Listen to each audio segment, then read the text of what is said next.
Hello बच्चों, कैसे हैं आप सब। आज का हमारा टॉपिक है ओम्स लॉ। ओम्स लॉ सीधे तौर पर करंट और वोल्टेज के रिलेशंस को कहते हैं, राइट। आइए देखते हैं इनको डिटेल में। Current passing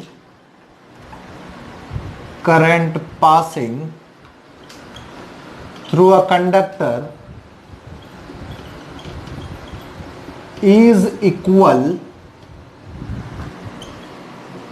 to the potential difference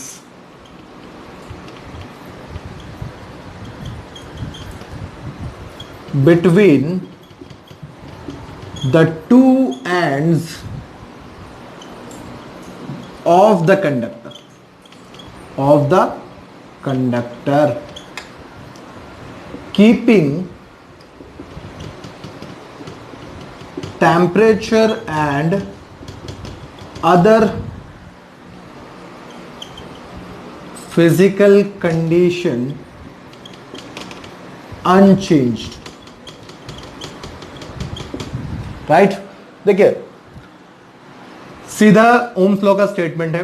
इस स्टेटमेंट से हमें एक बात तो क्लियर समझ में आ रही है। क्या समझ में आ रही है? That current I is directly proportional to voltage, right. मान लीजिए आप यहां पर एक कंडक्टर लेते हैं, ठीक है। ये कोई मेटल स्ट्रिप है, रॉड है, आप मान लीजिए, राइट। अब इसे मैं कनेक्ट करता हूं विथ बैटरी, राइट। चलिए, विथ बैटरी मैंने इसे कनेक्ट कर दिया। बैटरी में से करंट फ्लो होना स्टार्ट हो जाएगा from positive terminal to negative terminal, right. जब ये करंट इस स्ट्रिप में से पास होगा, राइट, कुछ इस तरह से, तो वो जो करंट फ्लो होगा is directly proportional to the potential difference. मान लीजिए यहां मैं पोटेंशियल डिफरेंस फाइंड करूं दो एंड के बीच में, इस कंडक्टर के दो एंड के बीच में, तो ये जो करंट I है, right, is directly proportional to V निकलेगा, potential difference of the conductor मिलेगा, राइट। तो इस रिलेशन को कहते हैं ओम्स लॉ।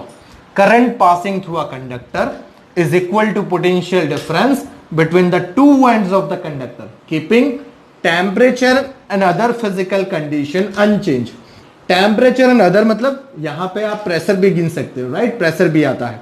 तो keeping temperature and pressure constant या unchanged, right। so that is Ohm's law is I is directly proportional to V, right। so यहां पर हम लिख सकते हैं therefore I is equal to V by R, right. Constant मैंने क्या लिया है? 1/R, right. अब ये जो हमारा स्टैंडर्ड फॉर्म है, राइट, इससे हम ओम्स लॉ का जो रेगुलर इक्वेशन हम देखते हैं V is equal to IR convert होता है, राइट। और दूसरा रिलेशन जो हम देखते हैं, या एक रेजिस्टेंस फाइंड करना हो तो R is equal to V by IB हो जाएगा, राइट। अब यहां पर ये जो R है, राइट, ये जो R हमें दिखाई दे रहा है, ये क्या है, राइट। सो यहां पे लिख सकते हैं हम लोग where R is proportionality T constant, right, constant, और which is resistance of a given conductor, resistance of a given conductor, right. Resistance of given conductor, resistance यानी क्या हुआ? मटेरियल प्रॉपर्टी है। क्या मटेरियल प्रॉपर्टी है? रेजिस्टेंस क्या करता है? फ्लो ऑफ करंट को अपोज करता है, राइट, चार्जेस को अपने में से पास नहीं होने देता है। ये प्रॉपर्टी है रेजिस्टेंस की, राइट। तो ये कुछ हमें ओम्स लॉ से मिल रहा है, ठीक है। अब यहां पर इस इक्वेशन से हमें एक और बात पता चलती है, अगर किसी कंडक्टर का पोटेंशियल डिफरेंस इंक्रीज करेंगे तो उसका करंट भी इंक्रीज होगा, राइट। या फिर हम ये बात करें, अगर किसी कंडक्टर का, ऐसा कंडक्टर हमने लिया है जिसका रेजिस्टेंस हाई है, तो करंट पासिंग फ्रॉम कंडक्टर कैसा होगा? लो होगा। मतलब करंट और रेजिस्टेंस के बीच में इनवर्स प्रोपोर्शनलिटी है, राइट। तो ये बात हमें कुछ ओम्स लॉ में से पता चलती है, ठीक है। आइए इसको डिटेल में देखते हैं bye drawing a graph between voltage and current, right. देखिए, वोल्टेज और करंट का ग्राफ बनाते ही हमें कुछ पता चलेगा ओम्स लॉ के बारे में। जैसे कि हम यहां पे ग्राफ बनाते हैं, ठीक है, आप एक्स एक्सिस में ले लीजिए वोल्टेज, ठीक है, एक्स एक्सिस में वोल्टेज एंड वाई एक्सिस में करंट, ठीक है। According to Ohm's law we know that voltage V is equal to IR equation मिला है हमें, ठीक है। तो V and I both are in directly proportionality, तो डायरेक्टली प्रोपोर्शनलिटी है, डायरेक्टली करस्पॉन्डिंग है, तो ग्राफ हमें कैसा मिलेगा, स्ट्रेट लाइन ग्राफ, ठीक है। आपको यहां पर मिलेगा स्ट्रेट लाइन ग्राफ, राइट, ठीक है। और इस स्ट्रेट लाइन ग्राफ के स्लोप में से देखिए, मानिए आप स्लोप फाइंड करते हैं, ठीक है, तो यहां पर दो करस्पॉन्डिंग वैल्यू मिलेगी वोल्टेज की, ठीक है, वो मान लीजिए मेरे लिए डेल्टा V है डिफरेंस। इसी तरह यहां पर आपको दो करस्पॉन्डिंग करंट की वैल्यू मिलेगी, राइट, वो मान लीजिए मेरे लिए करंट का डिफरेंस है डेल्टा I, ठीक है। अब मुझे स्लोप फाइंड करना है, तो स्लोप ये होगा, स्लोप इज इक्वल टू क्या होता है, लिखते हैं हम लोग, it is y coordinate by x coordinate, तो होगा delta I by delta V, right. अब ये जो रेशियो है ये देगा 1/r, राइट। मतलब आपको by the slope of voltage and current you can able to calculate resistance of a given conductor, right. और एक और बात जो हमें डिटेल में पता चलती है ओम्स लॉ में से, दैट फ्रॉम ओम्स और ohmic device always form straight line graph, right. Ohmic device जो होंगे, मतलब जो डिवाइस ओम्स लॉ को ओबे करते हैं, मानते हैं, वो डिवाइस में हमेशा हमें स्ट्रेट लाइन ग्राफ ही मिलेगा, राइट। एक और बात बहुत इंपॉर्टेंट है, वो हमें पता होनी चाहिए, that Ohm's law is not universal law, right. Ohm's law universal law नहीं है, यूनिवर्सल लॉ नहीं है, इसका कहने का मतलब कि आप ओम्स लॉ किसी भी इलेक्ट्रिकल डिवाइस में नहीं अप्लाई कर सकते, वहां पर ये जो रेशियो है ये कांस्टेंट नहीं रहता है, राइट। तो इस हिसाब से जो डिवाइस ओम्स लॉ को ओबे करते हैं उन्हें कहते हैं ओमिक डिवाइस, राइट, उन्हें कहेंगे ओमिक डिवाइस, राइट। और जो डिवाइस ओम्स लॉ को ओबे नहीं करेंगे उन्हें कहेंगे non ohmic device, right. So device which do not obey Ohm's law are called non-ohmic device.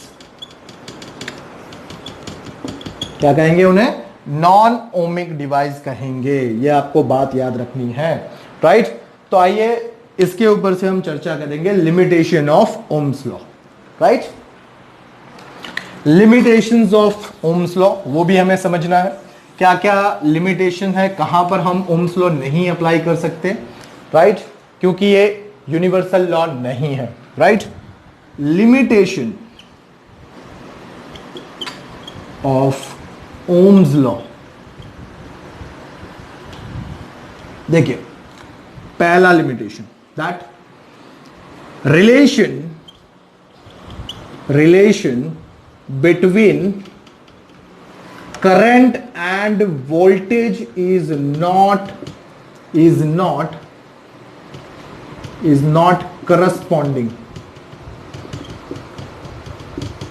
corresponding मतलब is not directly proportional, right, then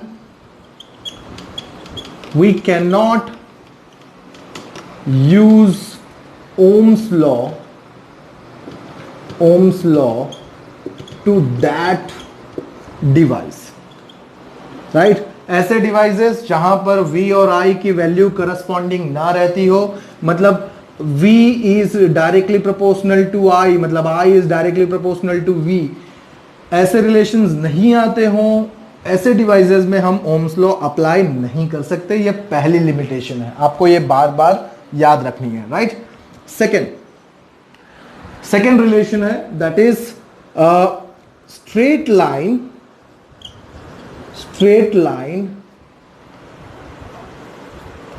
line of a graph will not originated originated from, और will not passing लिख देते हैं, will not passing through origin, right. अभी देखिए diode जो है, diode right, जो इलेक्ट्रॉनिक्स में आएगा चैप्टर 14 में, आप उस वहां पर डिटेल में पढ़ेंगे डायोड को। तो उसका ग्राफ जो करंट और वोल्टेज का आता है वो कुछ इस तरह से आता है, राइट। या वो ग्राफ जो होता है वो करंट और वोल्टेज का कुछ ग्राफ इस तरह से होता है। अब देखिए ये ग्राफ कैसा है, ये ग्राफ ओरिजिन से पास होता हुआ दिख रहा है, जबकि ओम्स लॉ का ग्राफ आपको कैसा दिखेगा, simply from origin like this, right. तो ओरिजिन से पास नहीं हो रहा है, वो ओरिजिन से जनरेट हो रहा है, राइट। ये होता है ओम्स लॉ में और ये होता है डायोड में, राइट। तो डायोड में क्या होता है, ग्राफ ओरिजिन से पास होगा और ओमिक डिवाइसेस में ओम्स लॉ ओरिजिन से पास नहीं होगा, राइट। ये बात आपको याद रखनी है। So this happen, that is example लिख देते हैं in diode, right. So this from this we can say that Ohm's law is not applicable for electrical devices like diode, right। इनको हम अप्लाई नहीं कर सकते, right। देखते हैं थर्ड रिलेशन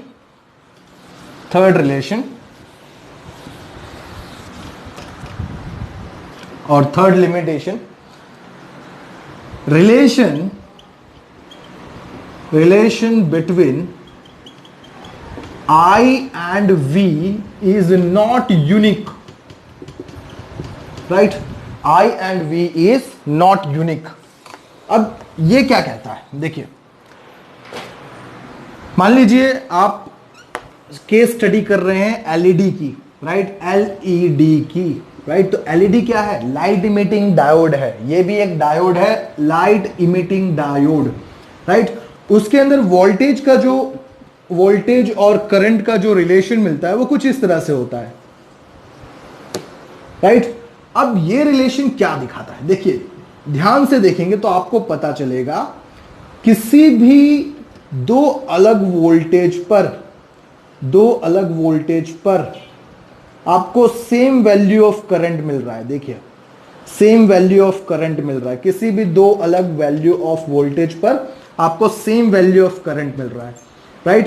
तो ये ऐसे जो डिवाइसेस हैं उन पर भी आप ओम्स लॉ अप्लाई नहीं कर सकते, क्योंकि in Ohm's law we can not able to obtain same value of current for two different value of voltage, right. So this is again one limitation for Ohm's law, right. तो ये हुई Ohm's law की limitations, right. आइए देखते हैं आगे resistance को।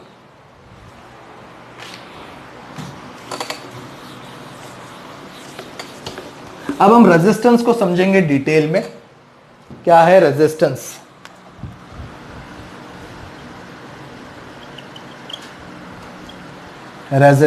Right. देखिए it is a material property, सबसे पहली बात तो यह है,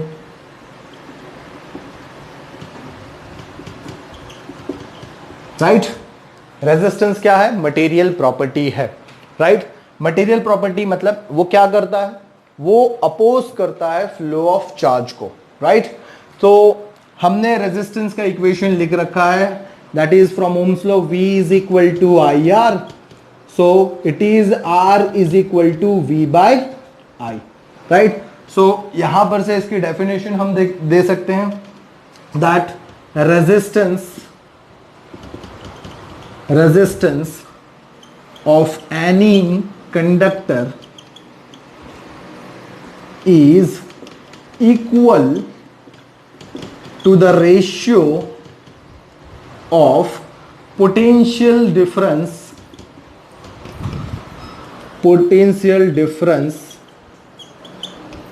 to the electric current passing from the conductor, right. तो सीधी सी बात है, ये हमें रेजिस्टेंस का इक्वेशन मिलता है which is R is equal to V/I, right. अब रेजिस्टेंस कौन सी प्रॉपर्टी, कौन कौन से फैक्टर पर डिपेंड करता है उसे भी हम देखेंगे। उसके पहले हम देखते हैं इसके सिंबल क्या है। रेजिस्टेंस का जो सिंबल है वो सिंबल जिगजैग सिंबल है, ऐसे रेजिस्टेंस को हम रिप्रेजेंट करते हैं, राइट। रेजिस्टेंस का दूसरा सिंबल मतलब ये हुआ fixed resistor, right, it is fixed resistor, right. दूसरा जो रजिस्टर आता है वो कुछ इस तरह से होता है, राइट। यहां पर इसे बोलेंगे वेरिएबल रजिस्टर, राइट, ये होगा वेरिएबल रेजिस्टर। तीसरा हम यहां पर देख लेते हैं, तीसरा जो आएगा वो कुछ इस तरह से होगा, राइट। इसको बोलेंगे, ये भी वेरिएबल रजिस्टर ही है, राइट, वेरिएबल रजिस्टर ही है, राइट, या आप इसे कहेंगे पोटेंशियल डिवाइडर, राइट। तो आप पोटेंशियल डिवाइडर भी कह सकते हैं, रियोस्टेट भी कह सकते हैं, राइट। सो यह है वेरिएबल रजिस्टर। देखिए बात करते हैं यूनिट की, राइट। इसका यूनिट क्या होता है, एसआई यूनिट इज, क्या होगा एसआई यूनिट, देखिए क्योंकि ये वोल्ट है तो हम क्या लिखेंगे, वोल्ट, वोल्टेज है तो वोल्ट आएगा यूनिट, करंट आई है तो उसका आता है एम्पियर, तो वोल्ट पर एम्पियर को कहते हैं ओम, राइट, क्या बनेगा, ओम, राइट। और सिंबॉलिकली उसे हम दिखाते हैं by this omega symbol, right. तो इस हिसाब से हम दिखाते हैं, ये इसकी यूनिट है, राइट। अभी देखते हैं इसको डिटेल में, राइट। यूनिट की बात भी करेंगे, डायमेंशन फॉर्मूला की भी बातें करेंगे हम लोग यहां पर। जैसे कि रिलेशन था R is equal to V/I, ठीक है। एसआई यूनिट हम क्या लाए थे, इट इज एसआई यूनिट लाए थे, इट इज ओम, राइट। या तो आप इसे ऐसे सिंबल से दिखा सकते हैं, ठीक है। अभी डिफरेंशियल फॉर्मूला, डायमेंशन फॉर्मूला की बात करें तो डायमेंशन फॉर्मूला क्या आएगा, देखिए डायमेंशन फॉर्मूला लिखेंगे, इट इज वोल्ट पर एम्पियर, राइट। वोल्टेज का यूनिट वोल्ट है, वोल्ट पर एम्पियर लिखेंगे। अभी वोल्ट क्या होता है, देखिए साइड पर सॉल्व कर लेते हैं। वोल्ट क्या होता है, potential difference is equal to work upon charge होता है, वर्क यानी होगा जूल, चार्ज यानी कुलम, ठीक है। तो इस हिसाब से ये हो जाएगा joule per coulomb, right, joule per coulomb into ampere हो जाएगा, राइट। अब इसे सॉल्व करें तो ये कुलम क्या है आगे, coulomb, right, which is Q is equal to, हम लिखेंगे I is equal to Q by T, तो Q is equal to I into T, तो it is ampere into second, right. तो यहां पर एम्पियर ऑलरेडी है, कुलम का लिखेंगे एम्पियर इंटू सेकेंड, मतलब एम्पियर इंटू टाइम, राइट। अभी सेकेंड लिख देते हैं, डीएफ में बाद में लिखेंगे, राइट। तो ये क्या हो जाएगा जूल के लिए। अब डायरेक्टली MLT फॉर्म लिखें तो dimension formula of resistor is M1L2T-2, it is for joule, और यहां पर लिखेंगे इट इज A2T1, तो फाइनली क्या फॉर्म बनेगा, it is M1L2T-3 and A-2, right. सो ये हुआ dimension formula of resistor, right, देख लीजिए, क्लियर। अभी बात करेंगे factor affecting the resistor, right. इसे मैं रब कर दे रहा हूं, आप नोट डाउन कर लीजिएगा। Factor affecting resistor,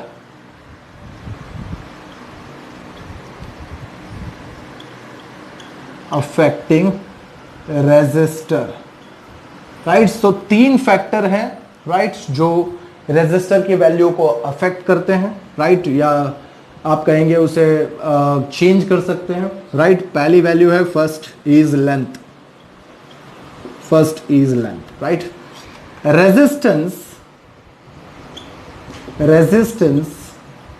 of conductor is directly proportional to the length of the conductor, length of the conductor. इसका मतलब क्या हुआ, जितना लंबा आप रॉड लेंगे, जितना लंबा आप मेटल लेंगे, उतनी ज्यादा उसकी रेजिस्टेंस होगी, राइट। तो सीधे तौर पर हम क्या कहेंगे, resistance R is directly proportional to L. Clear. तो ये हुआ पहला factor.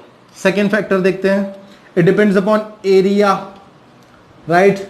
So area is a factor which affect the value of resistor.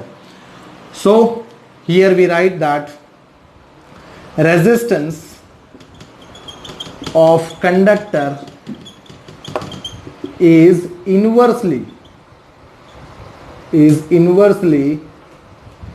proportional to the area of cross section of a conductor, right. मान लीजिए आप यहां पर लेंगे that is R is inversely proportional to A, ठीक है। तो ये हुए दो फैक्टर। यहां पर आप देखेंगे लेंथ क्या है डायरेक्टली प्रोपोर्शनलिटी में, एरिया क्या है इनवर्सली प्रोपोर्शनलिटी में, राइट। देखते हैं तीसरे फैक्टर्स को, राइट। तीसरा फैक्टर क्या है,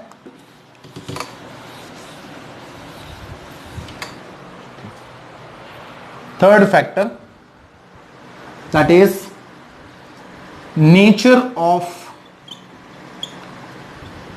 conductor, right, or you can say material, or you can say type of material, right। तो ये दोनों बात आप कह सकते हैं, नेचर ऑफ कंडक्टर या टाइप ऑफ मटेरियल। देखिए नेचर ऑफ कंडक्टर मतलब different material have different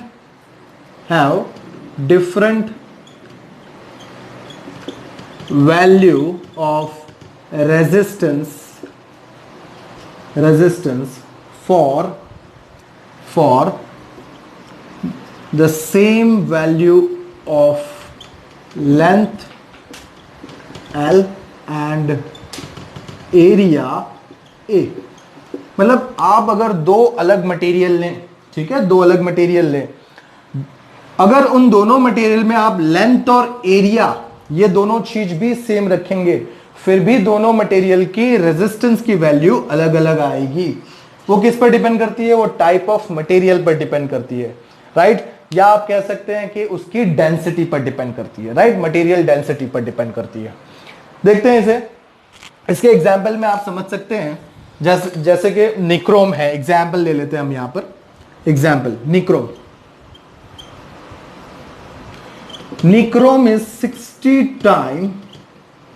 60 time more resistive than copper. That is, देखिए आप निक्रोम जो है वो कॉपर के सामने कितना ज्यादा रेजिस्टिव है, 60 टाइम। इसकी निक्रोम की रेजिस्टेंस की वैल्यू 60 टाइम मोर आएगी, राइट, कॉपर के सामने। That is if we take same length and area of material, right. मतलब आप सेम लेंथ और एरिया ऑफ मटेरियल सेम दोनों का रखिए, निक्रोम और कॉपर का, फिर भी निक्रोम के अंदर रेजिस्टेंस की वैल्यू 60 टाइम मोर मिलेगी। तो ये हुआ नेचर ऑफ कंडक्टर, राइट। अब इन तीनों फैक्टर के ऊपर से हम क्या लिख सकते हैं, कॉमनली क्या लिख सकते हैं वो हम देखते हैं। देखिए पहला जो फैक्टर आपने देखा वो लेंथ था, लेंथ में रजिस्टर डायरेक्टली प्रोपोर्शनलिटी में था, एरिया इनवर्सली प्रोपोर्शनलिटी में था। तो हम कॉमनली क्या लिख सकते हैं, that R is directly proportional to L and inversely proportional to A, right, which is therefore R is equal to, अब कांस्टेंट हम रख रहे हैं, is rho into L by A, right. ये मिल गया हमारे पास रेजिस्टेंस का नया relation, right. R resistance of any conductor is directly proportional to length of conductor and inversely proportional to area of conductor, right. अब ये रो क्या है, देखिए रो को समझिए, where rho is the resistivity of the material, right, और it is called specific resistance, right. आप इसे दूसरा क्या कह सकते हैं, स्पेसिफिक रेजिस्टेंस भी कहते हैं, राइट। इसकी वैल्यू किस पे डिपेंड नहीं करती, देखिए इट और it's value does not depend on shape and size of material, right. तो इसकी वैल्यू किस पर डिपेंड नहीं करती है, शेप और साइज ऑफ मटेरियल पर डिपेंड नहीं करती है, राइट। और किस पर करती है, it depends upon the material property, right. It depends upon पहला लिख सकते हैं हम लोग temperature, right, pressure, right, and other material property,